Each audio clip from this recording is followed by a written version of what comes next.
बिस्मिल्लाहिर्रहमानिर्रहीम। अस्सलाम वालेकुम viewers. Exploring the world of English के साथ मैं हूं आपका फ्रेंड सैयद सोहेल शाह।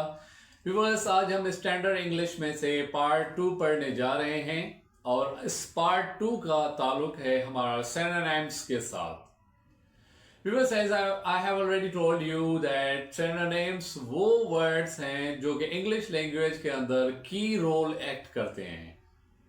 आप कॉम्पिटेटिव एग्जाम्स के लिए तैयारी कर रहे हो, like CSS, PCS, PMS exams के लिए, ग्री टेस्ट हो, टॉएफल हो, आइल्स हो, एमडीकेट हो, ईकेट हो, मतलब कि जो भी स्टैंडर्ड लेवल की आप टेस्ट देंगे वहां पे आपको सिनोनिम को फेस करना जरूर पड़ेगा। व्यूअर्स, देखिए सिनोनिम्स क्यों इंपॉर्टेंट है, उनके ऊपर पूरी की पूरी बुक्स बनी हुई है।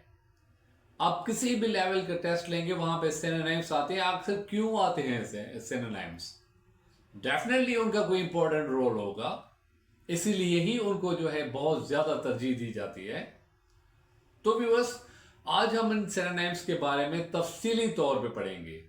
इसको टॉपिक को मैंने 2 हिस्सों के अंदर तकसीम किया है। पार्ट 1 में आज उसका हम इंट्रोडक्शन पढ़ेंगे और पार्ट 2 के अंदर हम उसका तफसीली तौर पे पढ़ेंगे कि कहां पे कैसे और कौन से वर्ड हमें यूज करने हैं। राइट व्यूअर्स, तो let's have a glance over the topic. Viewers, अक्सर स्टूडेंट ये सोचते हैं कि शायद हम सिनोनिम्स इसलिए पढ़ रहे हैं कि हमारी वोकेबलरी ग्रो हो रही है, हमारी वोकेबलरी डबल हो रही है।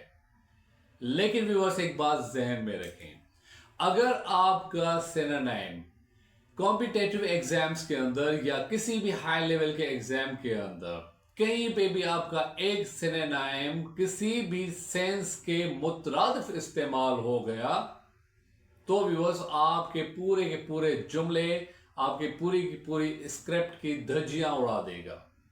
यस व्यूअर्स, आपको पॉइंट्स में, अच्छे पॉइंट्स में से 0 पॉइंट्स तक भी ले जा सकते हैं आपके synonyms.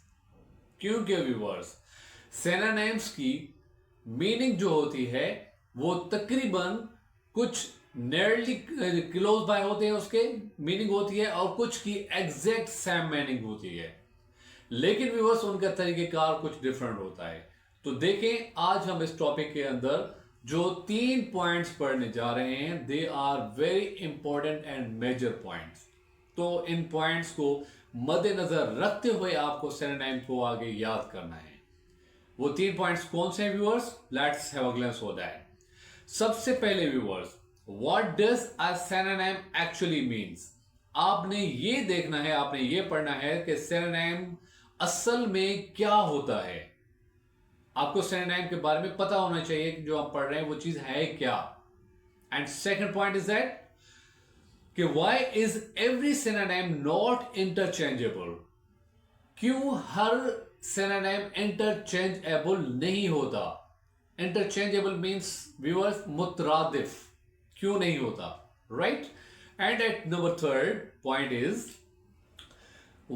How are synonyms used correctly in examinations?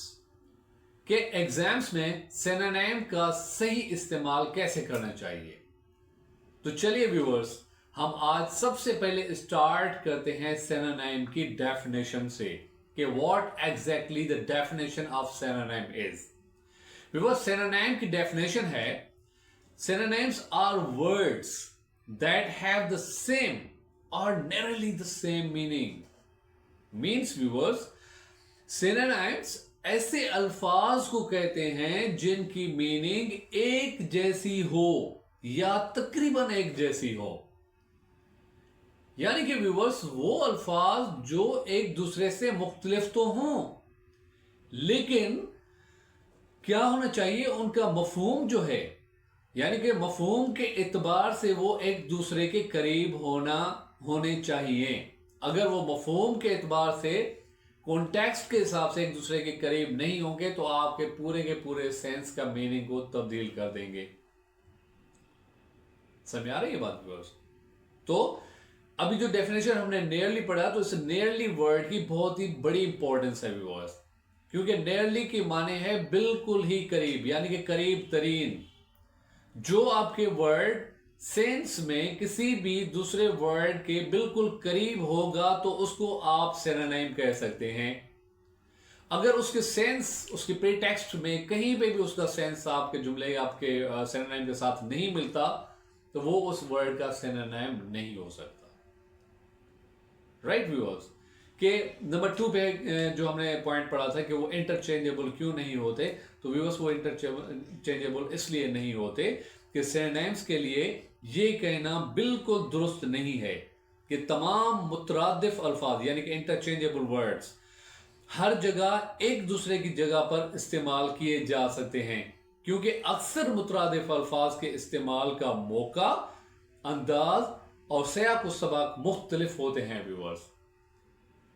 तो उनके टोटल जो तरीक़ेकार होता है, उनका जो नज़्म ज़ब्त होता है, जो उनकी रिक्वायरमेंट होती है, वो टोन के लिहाज से हो या वो रिटन अपना एक्सेंट के हिसाब से हो तो मुख्तलिफ होती है उससे।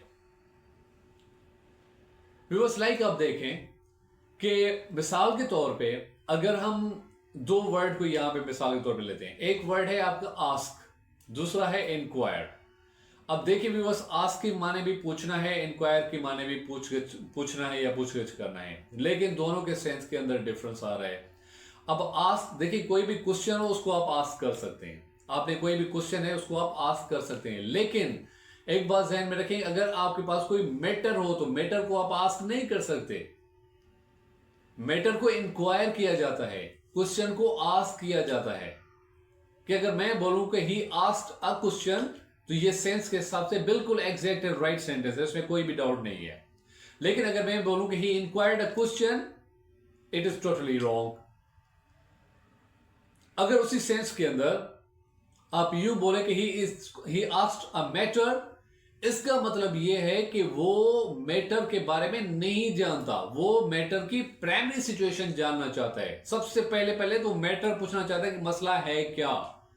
लेकिन अगर वहां पे वो सेंटेंस यूज करता है कि he inquired about the matter, तो इसका व्यूअर्स मतलब ये है कि उसको प्राइमरी इंफॉर्मेशन है, लेकिन वो उस मैटर की मजीद इंफॉर्मेशन लेना चाहता है। तो जब वो डीपली उसकी इंफॉर्मेशन लेने के लिए जाएगा, वहां पे वो जो वर्ड इस्तेमाल करेगा तो वो वर्ड उसका इंक्वायर होगा, वहां पे आस्क इस्तेमाल नहीं होता। तो देखिए व्यूअर्स, दोनों वर्ड्स सेम मीनिंग गिविंग है, लेकिन उन दोनों की जो मीनिंग में उनका जो सेंस है, उनका जो इस्तेमाल का तरीका है, वो थोड़ा डिफरेंट है। तो व्यूअर्स, वर्ड्स जो होते हैं चाहे वो एक दूसरे के करीबी मीनिंग में हो, लेकिन अगर वो सेंस के हिसाब से डिफरेंट होंगे तो आपको उसको सेंस के हिसाब से ही वहां पे इस्तेमाल करना पड़ता है।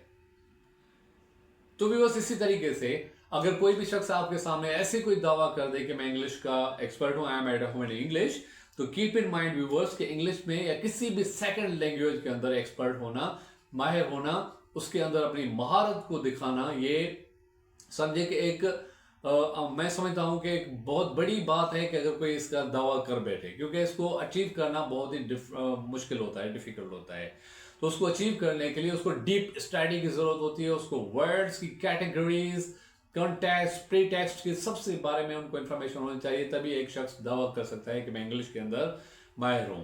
राइट व्यूअर्स, तो कीप इन माइंड कि अगर कोई भी ऐसे आपको प्रिटेंशंस कोई बाहर कोई दे रहा है, कोई दावे कर रहा है आपके सामने कि मैं एक्सपर्ट हूं इंग्लिश, आपको ऐसे कि वैसे कर दूंगा, तो व्यूअर्स उनके पीछे आप मत लगा करें। Always try to learn the standard English and try to learn each and every topic to the point. ऐसा ना कि जहां से आया जो आया सीखा इस्तेमाल किया और यूं से यूं। राइट व्यूअर्स, तो ये हमारा जो है पार्ट 1 है। इसके बाद हम पार्ट 2 पढ़ेंगे। पार्ट 2 के अंदर हम सिनोनिम्स के टाइप्स पढ़ेंगे। व्यूअर्स, सिनोनिम्स के 2 टाइप्स होते हैं, एक फॉर्मल एंड इनफॉर्मल। हम उनकी वजाहत, उनकी डिस्क्रिप्शन, उनकी एलैबोरेशन करेंगे ताकि आप लोगों को अच्छे तरीके से समझ में आ सके कि सिनोनिम्स एक्चुअली क्या होते हैं, कहां पे कैसे और क्यों इस्तेमाल करने चाहिए। Right viewers, so keep on watching my channel and subscribe to it. Thank you so much.